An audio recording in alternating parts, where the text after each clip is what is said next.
Mariners back from the break today and no major moves. I think we're all a little bit surprised, especially considering the language used by Eric Wedge late last week before the All-Star break. It seemed as if maybe an interior roster move was going to happen. Well, it didn't, so why not? Well, either they really are just going to be patient a little bit longer and give these guys a few more opportunities to come out of it, or there really is something brewing, and I have no information that that's the case, but why else wouldn't a move have been made? Well, maybe there is something brewing, and it took longer than a few days to complete it. So let's speculate, shall we? Let's start thinking about some big-time crazy deals the Mariners could make if you were to pull something off for something more than a Jason Vargas, Brandon League, even Tom Wilhelmsen, or unless you were going to trade some of your young prospects to try to bring back something of a little bit more value right now. Always difficult to do in season when you're not a contender, usually easier to do in the winter. It brings you back to Felix Hernandez, and I don't think I would trade Felix Hernandez at this point.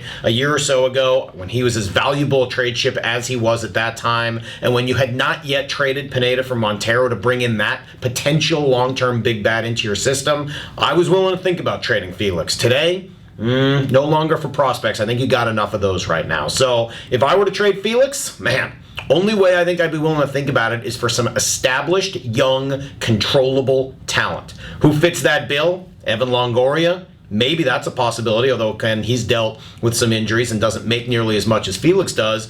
Wonder who blinks at that deal. How about Miguel Cabrera? One of the best hitters in the game every single year. He makes some significant money. He's got some off-field issues, has battled some alcoholism, but would you be willing to trade a straight-up power arm for a big-time power bat? If you're going to trade Felix now, and I don't think that you should, I think those are the types of names you've got to expect and no longer be concerned about prospects.